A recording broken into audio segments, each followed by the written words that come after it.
Please be advised that first we'll have a presentation by Dr. Nejat Capar, who is the Dean of the Bank College of Business, and then we will have a presentation by International Business School Accreditation Expert Mariia Levchenko from Heilbronn University of Applied Sciences. So without further ado, let us start. Dr. Nejat, the floor is yours. Thank you, Marjan. I hope everybody can hear me, I would think, because we checked it. Good. So let me welcome you to the seminar, all of you. We will, as Marjan explained, we'll share this session in half. I will be in the first half, and Ms. Mariia will be in the second half, joining from Germany. And let me put my presentation on before I start, and then we can start talking about it. Okay? 1 second. I hope you can see it as well, just like as you can hear me. So today's topic is about, first time. I mean, my presentation deals with EFMD Program accreditation tips, sharing some of our experiences, what we went through in the last few years as an institution, as a school business.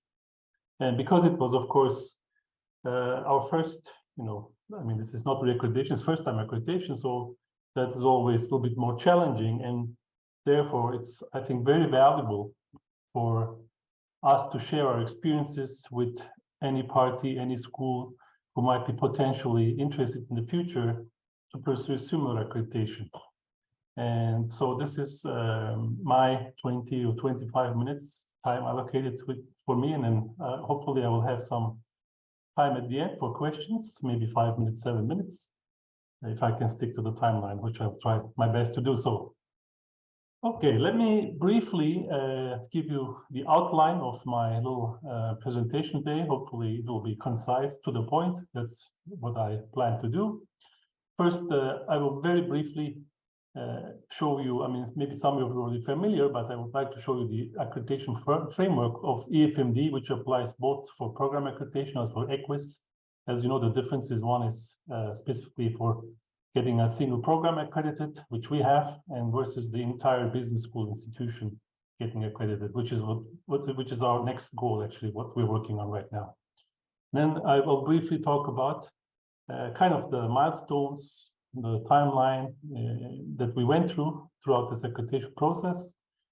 We'll pose some accreditation-related questions to the audience, and of course I will pose them and then I'll answer them at the same time, and then share some of the lessons that we experienced as a business school, Bank College of Business. And as I said, at the end, we'll have some time, hopefully, for questions and answers. So let me begin. EFMD, as you know, if I remember the name correctly, stands for European Foundation of Management Development. That was the name last time I checked. So this is essentially similar to an organization that is based in the US, ACSB. So they're kind of equally, very high quality. So for business schools, as you know, in the world, they would want to get the recognition, the certification, the assurance from external accreditation agency that assures that you're doing things at an international and very high standard. So EFMD is based in Europe, and it has, I believe, didn't check the last number, but probably close to 1,000 members. However, the number of schools that are accredited is much less than that, because it's not easy. They have very strict standards. We have to fit those standards. We have to come up to those standards. As far as EFMD accredited program goes, as you can see on the screen, right now there's heavy concentration in Europe. But the trend is, you don't see the trend here, but there is a trend that it is also gaining importance in other parts of the world, Asia, North America, and the other continents and countries. So we are one of these schools that has accreditation, EFMD program accreditation. As you see, it's not even 200. And there are, I believe, around probably 15,000 business schools in the world, if not more. So this is, of course, for us, it's a very important accomplishment to be within the small number of schools of the Bank College of Business. So let me switch to the next slide where I briefly, I don't want to go too much into this because this is a seminar by itself, but just give you the highlight. So the accreditation framework, essentially, to make it very simple, one thing is, do we have the quality? To get this accreditation, you have to provide certain quality standards. You have to live up to certain quality standards. What are these quality standards? They deal essentially with what we do as a university, what we do as a school, right? We teach, we do research, we do service to the students, service to the larger public sometimes, to other stakeholders. And this is kind of, in a nutshell, kind of overview. This is what's called a framework. It explains how, what kind of categories, what kind of main things there are in this framework of EFMD related accreditation, whether it's program accreditation or EQUIS, doesn't matter. Same framework applies. You see in the middle, it's about the programs that you have, how they're designed, how they're delivered, what kind of output you provide, and how it works, whether it works well or not. Okay? And then there's an institutional context around the quality assurance system. And in the wider context, you have main themes that are important for businesses, such as relation to practice, internationalization, and ethics, responsibility, and sustainability, these kinds of things. Now, as far as our accreditation experience goes, we started, of course, before 2019, actually quite before that. And sometimes you just, we've been member for a very long time of EFMD. You first follow, learn what's going on with these, what are the topics, what are the standards, what are the rules. So it takes time to get familiar, obviously, with EFMD. But once you are familiar enough and you're setting your mind on accreditation, then of course you take the first step, which is kind of informally engaging, and then later on formally applying for accreditation. I'm not going to tell you all these steps, which is probably the topic Mariia will cover, so I don't want to go into her field. But in our case, so we started this process, accreditation process, before 2019. We are in 2023 now. So this was more than 4 years ago, probably more than 5 years ago. And essentially, of course, the institution EFMD wants you to first be a good member, and then you have to show engagement and interest. And by that, you have to do certain activities, attend their conferences, maybe organize a workshop or a little conference, which we did in October 2019 here in Almaty. Then we applied for formal eligibility, what it is called, because we have to first get eligibility. We applied for eligibility right after the workshop, and then were granted the eligibility in May 2020, which means now you're eligible to apply. You cannot just directly apply. You have to be considered eligible first, because there are at least some minimum criteria which the school has to meet before even starting the accreditation journey. And eligibility is that process where they're looking at you. And of course, even if you're ready for accreditation, for the accreditation process, that doesn't mean everything is perfect, everything is in place. Even during this stage, we were given feedback, and all the schools are given feedback in the eligibility report. While you're working towards accreditation, they're saying you need to focus on these things, which we think are your weaknesses. And so they're giving you already feedback early on. In our case, two of those areas was internationalization and measurement of program qualities, measuring learning outcomes and ensuring quality assurance. Essentially, those were the things.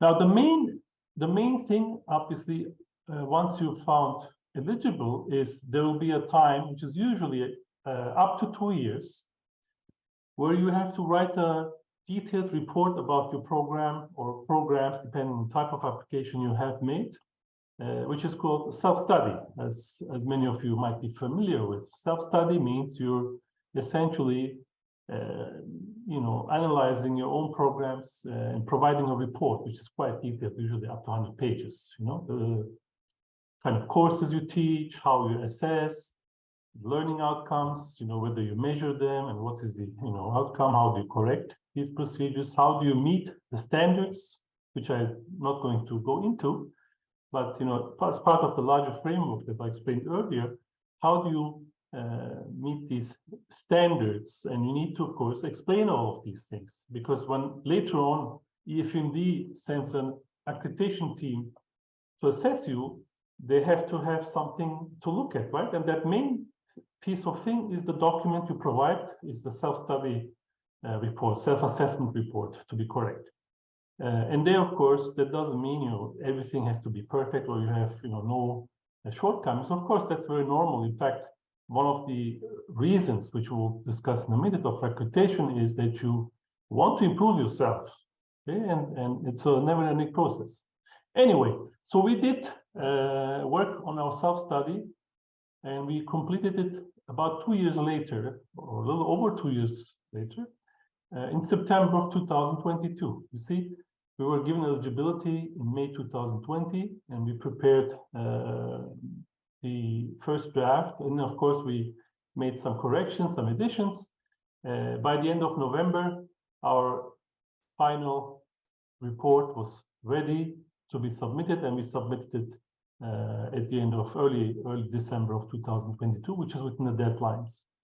And then 3 months later, we received the accreditation team, of course, and in the meantime, of course, they read our report, and then we also provided additional documentation, because we also have to provide all the documentation to support your report, such as syllabuses, classes, documentations, course resources, etc. And finally, we successfully passed the stage of the peer review, the accreditation team, which come and assess you, and we're granted accreditation for 3 years. So 3 years now, and 3 years from now, as of 2022, now it's 2 years left, we'll kind of go to the same procedure. We have to report the new things we do, and maybe the improvements we did, write the report again. So it's a continuous process, I think, which is the key thing here. Now, let me ask first of all a few questions and try to address them. One is, why accreditation? Why EFMD accreditation? What is the benefit? Related question, is EFMD accreditation right for your school? Do you have the resources for accreditation? Okay. By resources, of course, it means time, money, staff, and everything that you can think about when you think about the concept or word of resources. Starting with the first question, obviously, accreditation, as we know, many things in our lives, many products we use, many services we use, have certifications. Quality certifications, certifications of technical standards, whether it's a car or a clothing or other sorts of things. The logic is the same, to ensure the other parties who are on the receiving end, that your product or service or whatever it is, in this case, of course, we're providing education, that it meets certain standards, so that the receiving side, students in this case, or the parents of the students, they know that this school is being approved by such and such organization, which creates legitimacy, which assures quality, at least a certain level of quality. Okay, so that is why it's very important, for one thing. Secondly, as you've seen from the timeline of accreditation process, accreditation really, in a way, is also looking into the mirror. And what does that mean, looking into the mirror?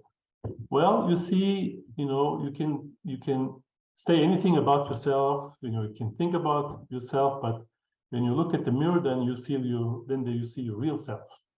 Okay, how you look, whether you're good looking or not good looking, if there's anything wrong. So in a way, that's why even the report is called self-assessment. You're analyzing yourself, you're doing an analysis of yourself. And in most cases, of course, there's always rooms for improvement for an institution, for a school. So accreditation, actually, one of the biggest benefits, it allows you to go to the self-review process in a serious and official way, in a systematic way, and puts you in the path of continuous improvement. I think that is equally important as the certification or the legitimacy, because, and in fact, the certification is just the result of what you do, right? I mean, you do things well, you improve, and certification just says, yes, you have done it. You have earned this, you are meeting the standards, the certain quality standards, which this is what the certification is essentially. The other question is EFMD accreditation right for your school? Well, ideally, of course, yes, it is right for your school, because any certification that puts you on a higher level is in theory right for every school or for every program. Timing might be another question, but ultimately, at least ideally, it is something I would say most schools should go and try to get. Why? Because, as I said, it will help them to improve their quality. It will, make sure that the school deserves the recognition from an external agency, because you can say to yourself whatever you want, and sometimes it may be correct or incorrect, but when you have this outside objective, totally agency or agencies, accreditation agencies, they don't care about what you want or what you don't want. They have their own standards, so it's kind of a very objective assessment, and they will, provide you the mirror to show your face and where you stand. And if you want to improve, if you want to become better, of course, then it's the right thing to pursue accreditation. And many schools, of course, sometimes it may take long time period. It may take sometimes, longer than expected. There might be some difficulties, but eventually, it's the purpose is to improve the quality of your education, the quality of your school, the quality of everything you do as a university, as a business school in this case. The more probably relevant question is, after having answered whether EFMD is right for you, the more relevant question is, when might it be right for you? For example, if you're not ready, even though it's useful, then probably there'll be some problems. So this is what we mean by you have the resources, because there is going to be some cost involved. There's going to be labor hours, work hours involved of your faculty and staff, which of course doesn't come for free. You have to engage people, they have to work a lot on these things, and there's also financial costs as well, being a member of EFMD, paying for accreditation, going to conferences, and these kinds of things, and maybe requiring additional investments for improvement, hiring more faculty or hiring better faculty. So these kinds of things, I think, is one of the critical questions. If you have the resources, obviously, then in my opinion, it is a right strategy to follow, to have accreditation, to seek accreditation. Okay, let me speed a little bit up so that I have on time. Now, what we have experienced, this is not our first accreditation. It's our first EFMD accreditation, but as a school, and also as faculty members, as staff, because many of us, including myself, I worked at other universities before. Personally, I was involved in AACSB accreditation in 2 different universities internationally. There's FIBA accreditation, there's other accreditation agencies. Of course, they're all different, but they also have a lot of similarities. The kinds of things that you need to do, you have to, it kind of helps you if you have prior experience. If you never went through any accreditation, and of course, going for EFMD as a first one will be more challenging, because as we said earlier, EFMD is the highest level accreditation you get, and the standards are quite tough. So you would have to it's not, of course, officially required or anything, but then it would be very helpful if you have the experience, or the faculty and staff working at that university has that experience. This is what, in my opinion, I think helped us to make it kind of a smooth, well, it's never always smooth, there's always bumpy road, but essentially we were successful and were able to get the approval of the EFMD and get the accreditation. Another important thing is, one might get excited about accreditation, okay, let's do it. This is also good, very good for us. But we have to keep in mind, this is really a long-term commitment. This is not something you can do and finish in 1 semester, 2 semesters, or 1 year. I mean, as I kind of mentioned a little earlier, we started several years ago. It takes several years because the procedure even is designed like that. So you go step by step. First, you show interest, then you get engaged, then you start official application process, then there's self-study. And even if you are accredited, that doesn't mean, okay, we have it, now it's finished. Okay, let's go somewhere else and do something else. Well, you have to do some other things as well too, but this accreditation is always a bag that you carry on your shoulders. Why? Because you're always up for reaccreditation. Even if you get it, 3 years later, 5 years later, you have to go through again. Because what if you got accreditation and you then did not start to keep the standards anymore? So EFMD or any accreditation agency they don't give you an unlimited check. They give you a limited check, right? Up until a couple of years, and then they come back again, see if you still are worthy enough of accreditation, and then so that's why it's a marathon. It's really a long-term commitment. Okay? Another item, very important item, briefly, is it's not a one-man, two-man show. It's a team effort. The team size may be different from school to school, but in most cases, there will be at least multiple people involved directly and other multiple people, groups of people indirectly or not. Maybe they will not maybe carry the burden of work, but a significant part of the. So there's a lot of teamwork involved, and there's leadership requirement as well, because whoever is in charge of this accreditation process has to be consistent, has to be motivated, has to be driven. The person has to be driven, and otherwise, because it's easy to when you face difficulties, sometimes get distracted and maybe not follow through. Resources are important, as I said earlier, so no need to mention this too much more. As I said, we need to have enough faculty, enough appropriate staff to be able to follow and do all the work. And finally, of course, it requires, as I said, commitment to improve. Okay? It's not just about a document or certificate that you get that you can show. That's important too, but the real thing behind is you want to improve yourself. That's why you're engaging, and this is why we're also doing this workshop, because also we want to help others improve as well. We are a community of universities, community of academia. We would like to share our experiences. So to enhance business education, of course, first for our own institution, but also help others help their contribute to the improvements as well.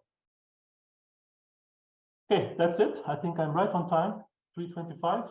Any questions and answers, please feel free to, I think you have to write them if I'm not mistaken, or if it's possible to ask them verbally, that's fine too. So I'll be ready to probably answer a few of them. Thank you for listening, of course, first. We are still waiting for our participants to pose questions. And okay. While we are waiting, let me ask you one question. If this is a program accreditation, then you need to choose one program from a list of the programs that you have. Would you have any advice there how to choose that program to go first for the accreditation? Well, I would say, first of all, in our case, here at KIMEP University, we choose a bachelor program, and we have multiple bachelor programs: finance, management, marketing, etc., accounting. Some schools have only one bachelor program, which is general business administration, which is actually, in my opinion, better, because then you have more faculty together who are one. Because if you choose only one program, then you are only showing the faculty in that program, and that might be limited actually, because if you're not a big enough school, if you don't have enough faculty members, choosing a program might be challenging. However, coming back to your question, if you do have multiple programs, then of course you need to choose a program that is the strongest, has the best faculty, has the highest number of faculty, has good publications, because it's not just about education, it's also about your academic quality in general, which requires that your faculty members have publications.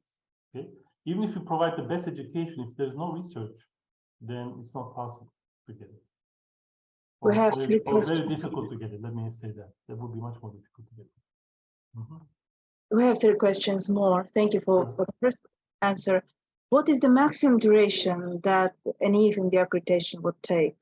And what are the areas to be taken care and cautions to take care of while doing the process? The maximum time usually is from the very beginning to the very end. It's 4 to 5 years. It's up to the institution to shorten this a little bit, or take more time. So it depends on how committed you are, how ready you are. Also, it's not just commitment, but commitment plus readiness and doing the requirements. So in our case, also, I think Marjan, you've been here longer than me. I think from the very start, probably it has been close to 5 years, if not 5, maybe 4 years. So. Yeah, it does take well, even after eligibility, let's say up to the point of eligibility, usually it's a year or 2 to reach eligibility on average. Sometimes it could be less, sometimes more. And after eligibility is typically about 2 years in most cases, because you need a year or 2 for doing the self-study report. So altogether, it adds up to more or less minimum 3-4 years, and probably more realistically 4 or 5 years. Okay. Thank you. What would you suggest to take care of and be cautious of? Well, you have to be, I think stamina is important. You have to provide consistency, because every stage has its own things to take care of. There are other things that you need to address. One time, as you remember yourself, Marjan, I remember talking to one of our EFMD colleagues. We made the comparison to relationships, right?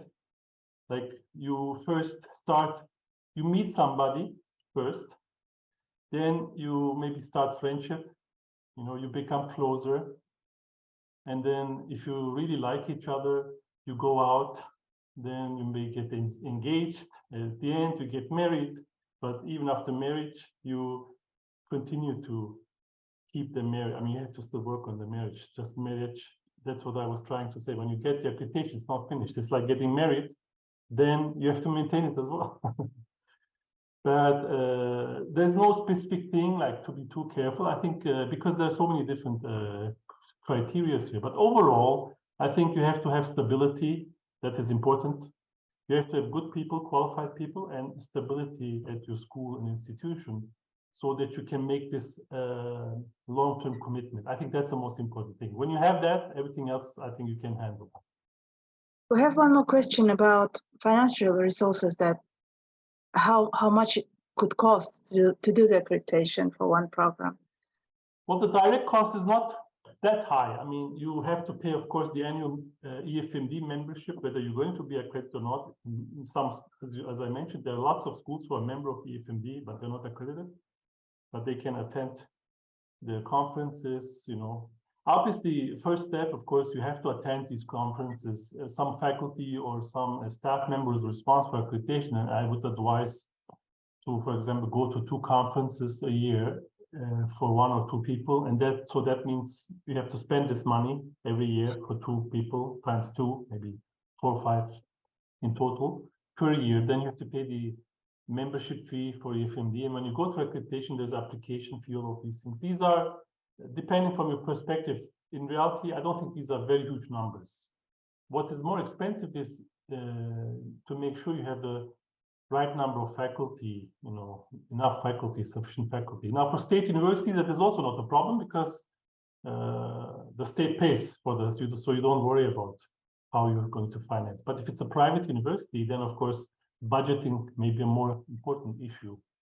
And when you need to hire more faculty, of course, that will cost a lot of money. Okay. I see. We have 2 more questions and we are already out of time. So I will ask you those briefly and then we will need to give floor to Mariia. Okay, I will answer them very briefly as well.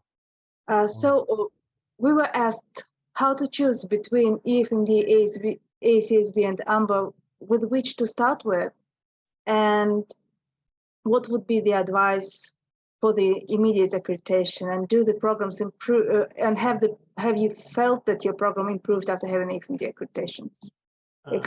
Last question, yes, we start because we have to improve and we are improving them because we have to also provide annual feedback as to which accreditation to go. Well, ACSB does not do program accreditation, it is doing the entire business school, like EQUIS. So if you have multiple programs, then you cannot do a single program with ACSB. You know, it has to be the entire group of programs under the same school, which is usually more challenging actually, because all the programs are up to accreditation away. So you have to be, you know, you may have a beautiful face, but not, you know, beautiful legs, for example. So with program accreditation, you can get your face accredited. But when you want to have the full school accredited, then it's about the entire you, not just your face or certain parts of your body and this entire thing. So depending on your readiness, I think you would have to decide which one. Okay, thank you, Dr. Nejat. My pleasure. Now, thank you for listening. We are giving the floor to Mariia, and I'm sure that she has a lot of important information to share. Thank you very much, Marjan. Thank you, Nejat, for a great summary. I guess that I could confirm everything that you said, and it was really a great overview, and I just came to conclusion that probably we're going to use the same vocabulary to describe these experiences, like a marathon and not a one show. But to start with, I'd like to say that my experiences might be a little bit different from Nejat's, because I'm actually the colleague of Marjan. So I'm going to tell you a couple of words. How does it look like from the operational side?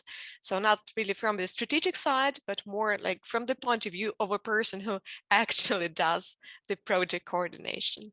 Just give me a second to share my screen.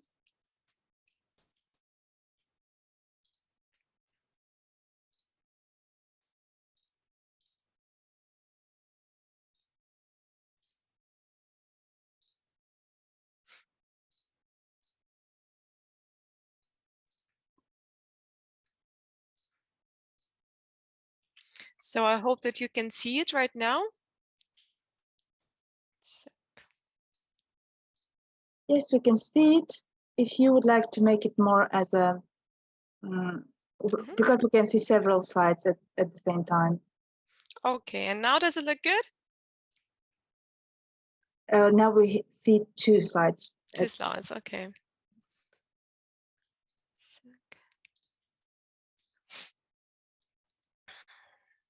Actually, we practiced it yesterday.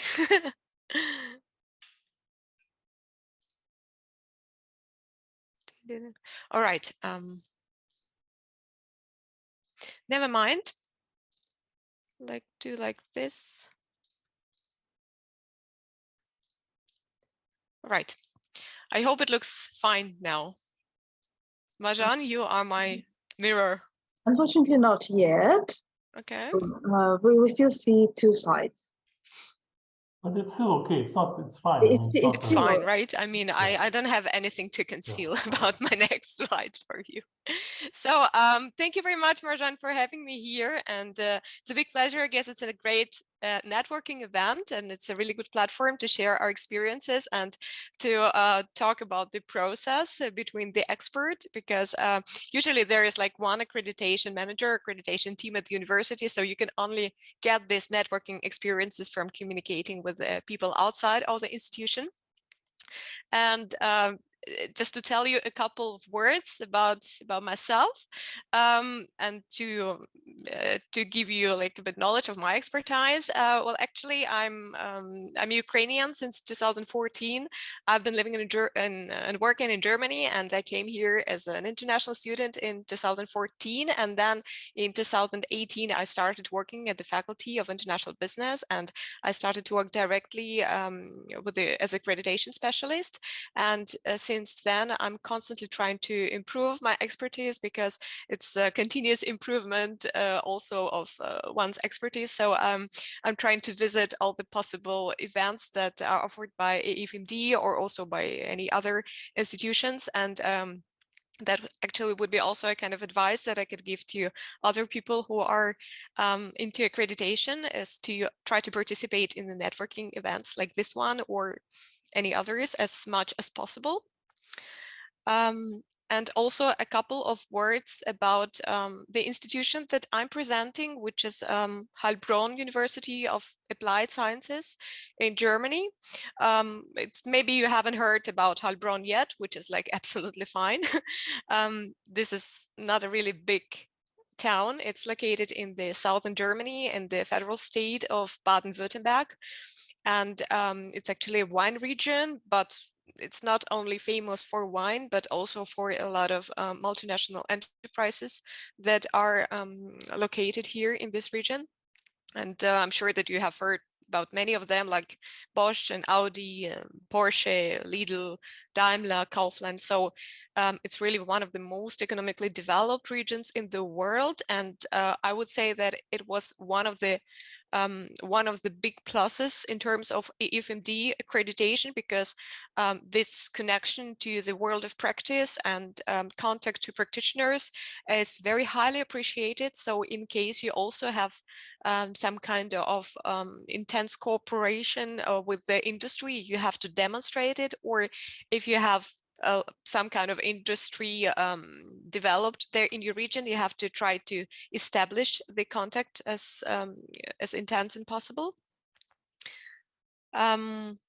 The university, Heilbronn University of Applied Sciences, it is a public university, not a private. It's one of the biggest universities in this federal state. It has around 8,500, maybe now 9,000 students.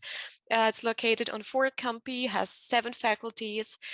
It has a total of around 50 programs, including bachelor and masters. And the main direction is the business, engineering, and informatics. And the main difference, just for those who are not really familiar with the German system of higher education, University of Applied Sciences is more practice-focused and practice-oriented than a traditional university. And that's also might be a good plus for this EFMD accreditation.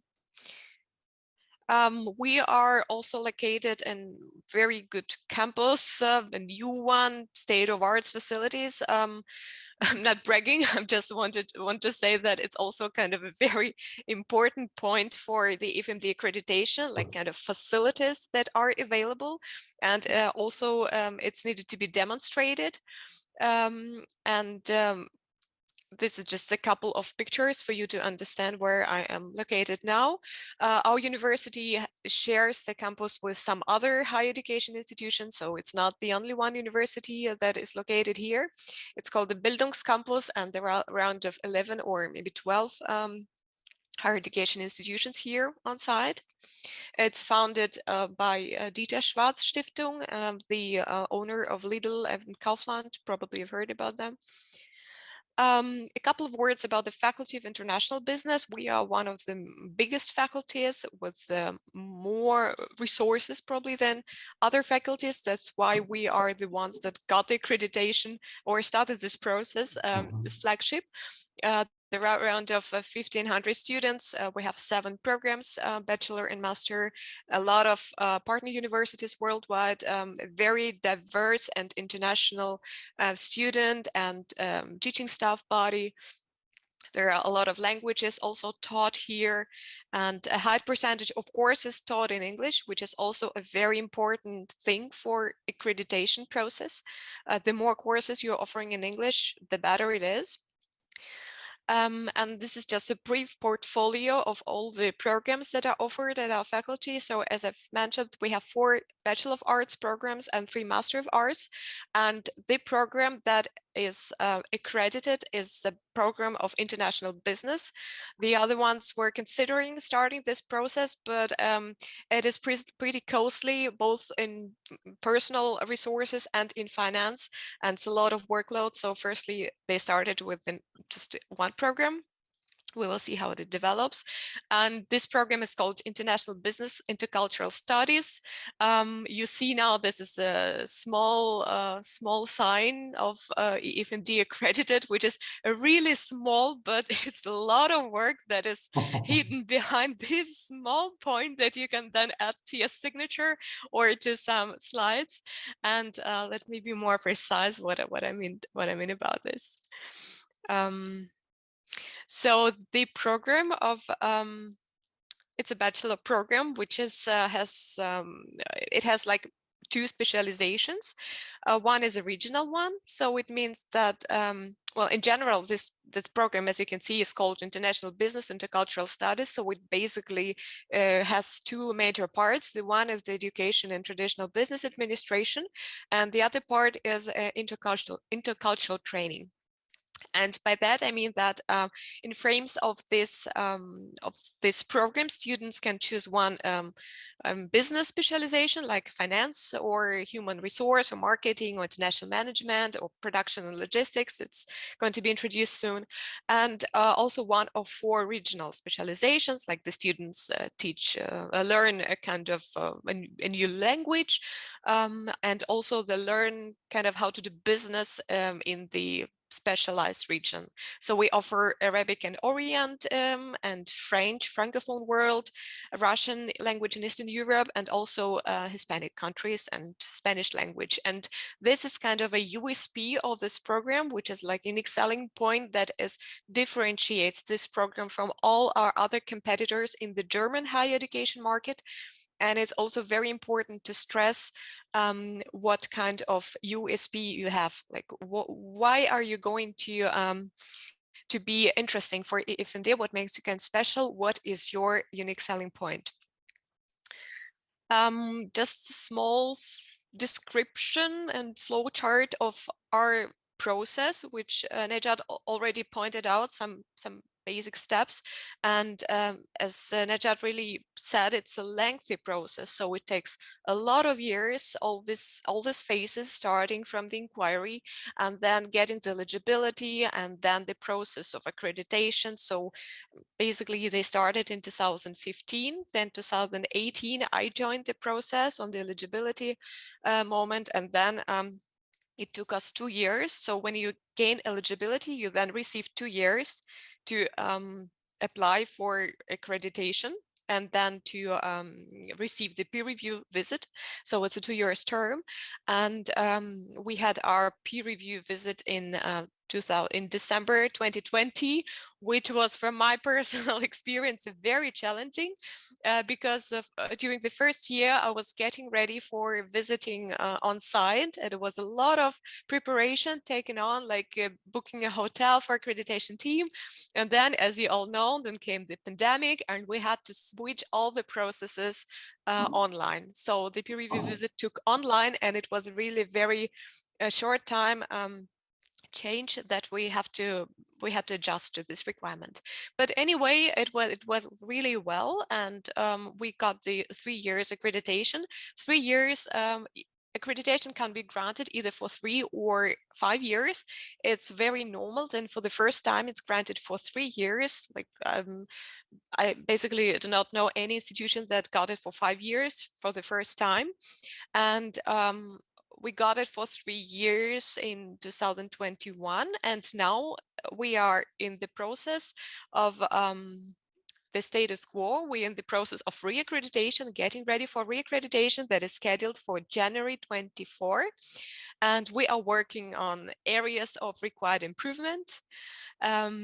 We have got some recommendations, or I would say obligatory to-do list from the EFMD office. We are also working on progress reports we actually have handed into. And yesterday we have handed in another data sheet and another application form for reaccreditation. So basically you have to prepare these documents ongoing all the time. It's not only one data sheet or one self-assessment report, it's a cycle. So yesterday we handed it in, and a new thing that EFMD is now trying to digitalize the processes and to make a lot virtual. So we had to get used to a new system. It was also another short-term requirement that we had to adjust to. So as you might see from the experience, the flexibility is a must if you are going to be the project manager. And getting to the heart of my report, there are just some of recommendations that I would like to give to myself when I was younger and when I started this process, because I didn't have much experience of higher education institutions, and I had to learn from the very beginning.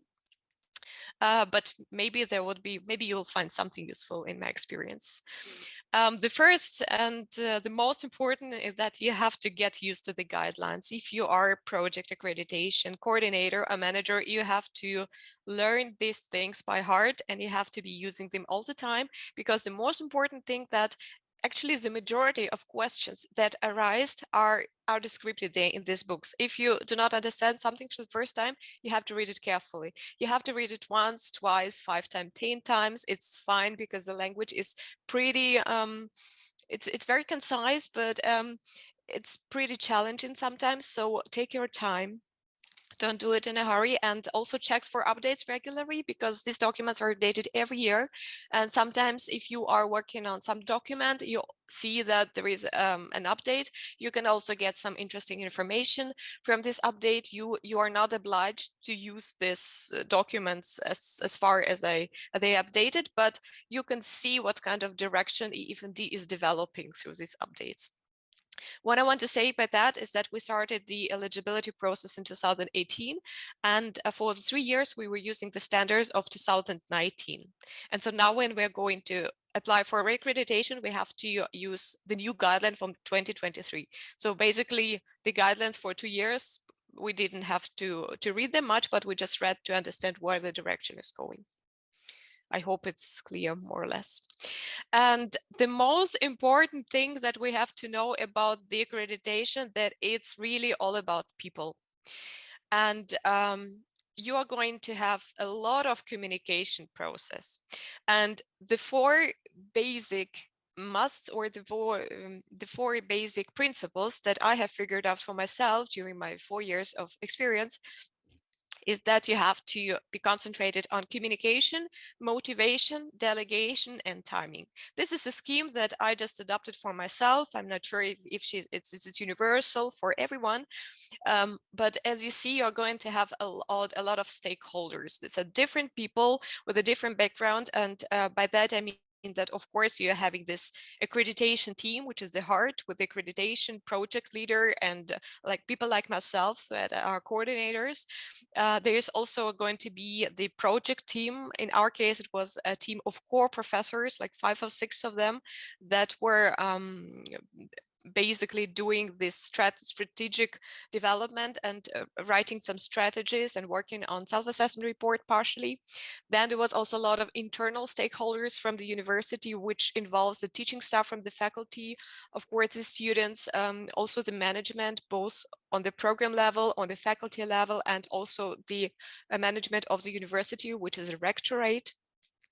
Also internal stakeholders are administration stuff, because you're going to need a lot of information from a student office, from the secretary, from the application office, depending on how your internal structure is organized. But you are going to be all the time in the contact with your colleagues from different departments. And this is also stakeholder group that requires another approach. And of course, there are external stakeholders required by EFMD. These are the practitioners or people presenting the world of practice. You're going to work with them too, and the alumni, also the former students. So as you see, there are a lot of different people. We had I had to work with around 50 people at the same time in all the stakeholder groups.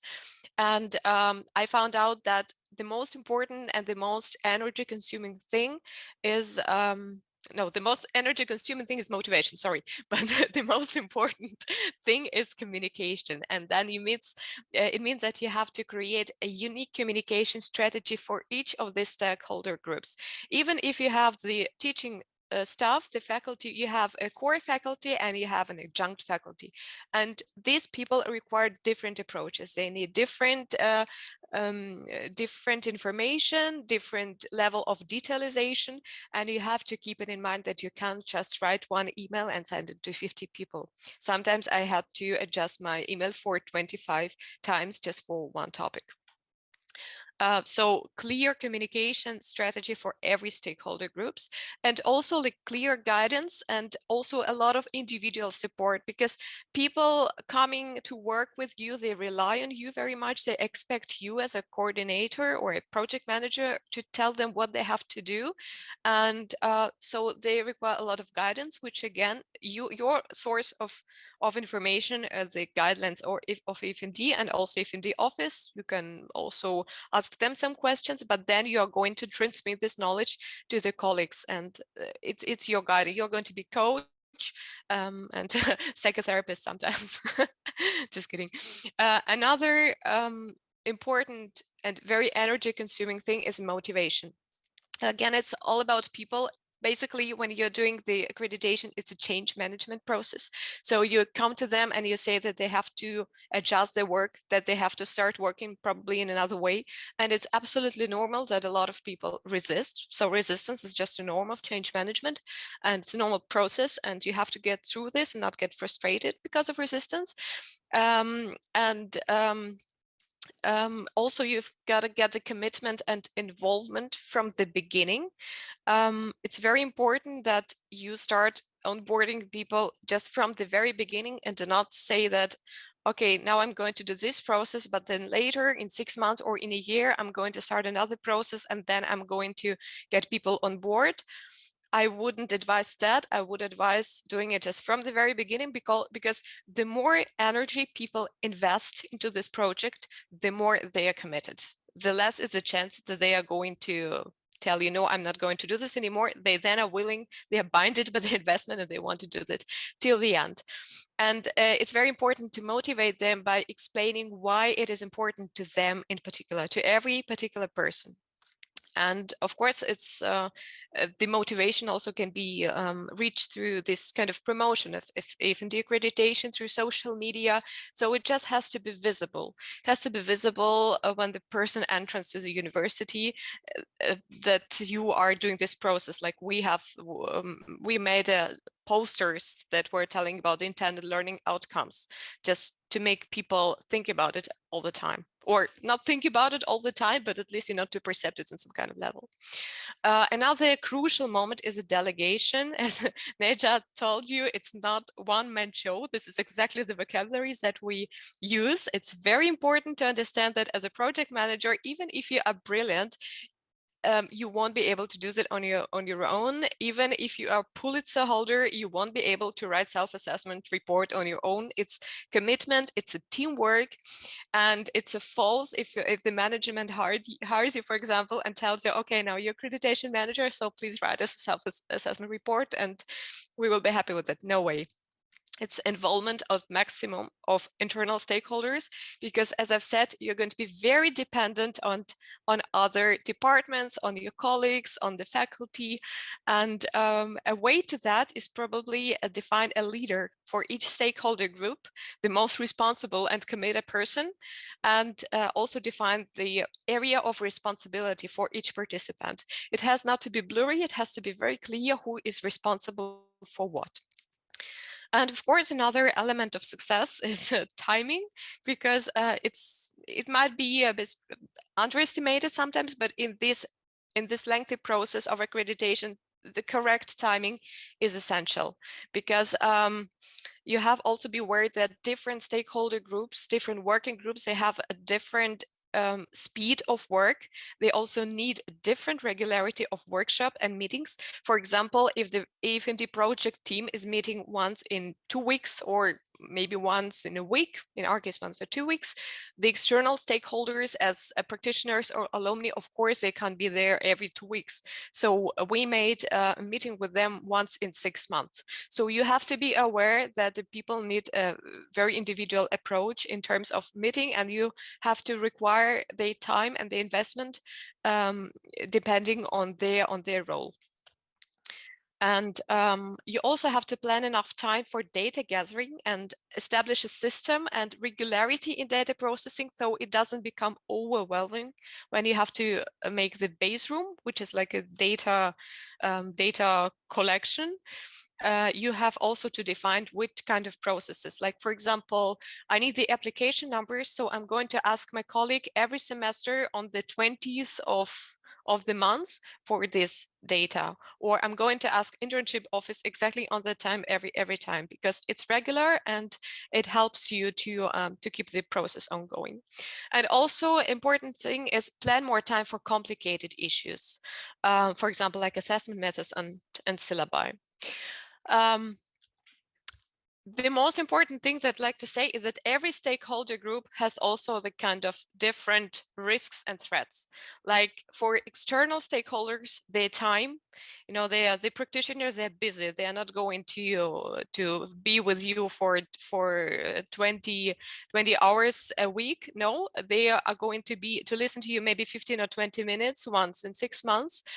And so you have really to make your meeting structured and well prepared, and have one-pagers for them and summaries. Internal stakeholders are famous, as I said, for motivation and resistance. You know, it's additional workload for them. It's they do it voluntarily. So also you have to reduce the number of big meetings and work individually. The EFMD project team might have a problem in dependency because they feel dependent on other people pretty much. And the solution to that would be involvement of as many internal stakeholders as possible. And like for accreditation team, for myself, I would say that the time shortage, deadline, and the energy loss, like a burnout, might be also a threat, because it's a marathon. And I would say that if you are accreditation manager, take pauses, estimate your powers, don't overestimate yourself, and delegate to people. As I've already mentioned, this is an ongoing internal process of gathering data. You have to have a lot of data, which is just listed here. I'm not going to go into details on that.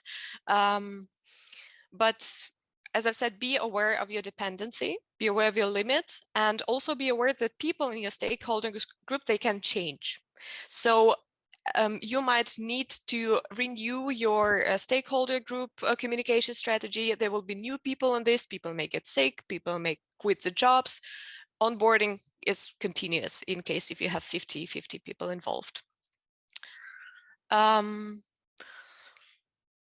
Actually, Nejat has already said a lot of things about this, about self-assessment report, so I'm not going to repeat it again.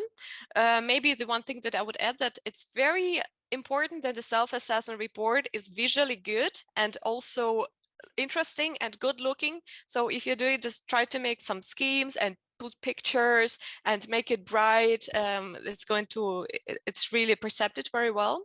That's one thing that I would like to add. And also, when you are getting ready for peer review visit, be aware that you have to prepare people very well, that they are very stressed to go on the panel. And it's very good to have like group trainings, maybe 1 or 2 mock interviews before the peer review visit, and also cross-panel trainings. So it means that different stakeholder groups have to know also something about the other stakeholder group history, because the peer review team is going to ask questions that might be answered differently in stakeholder groups, like differently by students and differently by teachers. So make sure that they will answer the same way as much as you can influence that. Also, a couple of words I need just one more minute about my personal experience of a public school in Germany. Well, we have a problem that the decision-making processes are very lengthy and they involve many stakeholders. The faculty meeting actually is the body that firstly makes any decision. The power of dean and faculty management is very limited, so no one can be fired because it's not committing to the accreditation. Academic freedom is protected by law in Germany, so it's a challenge for standardization. So basically, you might be limited, like I am in my influence methods. So communication and motivation were my only tools that I was able to use. And the thing that I have to repeat time and time in that resistance is normal. It's marathon, and students and society are primary beneficiaries of this process. We are doing this because we want to live in the better world, because accreditation contributes to the education, to the quality standards, and then the managers, because we're talking about business education, are going to make decisions and influence this world. And I think it's a great contribution. All right, I think I'm done. I guess it was a little bit of too much information, probably something overwhelming, because it's a very lengthy process and consistent very parts, and probably I was speaking also a bit fast to be able to cover everything, but I'm going to share this presentation with you, and in case you have any questions, just feel free to email me or give me a sign, and I will also help you individually. Thank you. Thank you for your presentation, dear Mariia. It was very informative and valuable. And as you are right to notice that we are now running out of time, let me ask one question from you and from Dr. Nejat, if you would share your presentations as our participants would like to. And if you feel like that, please send those presentations to me. If not, we will fully understand. We will provide the record of this webinar to all participants as soon as it is on YouTube. And we thank you for sharing your valuable experiences, Dr. Nejat and Mariia. And we thank all the participants for listening to these presentations and to finding your time. And we really hope that it helps you develop your universities, and that we all together would help the business education worldwide become even better, and we would bring more quality step by step into the work that we do. Thank you all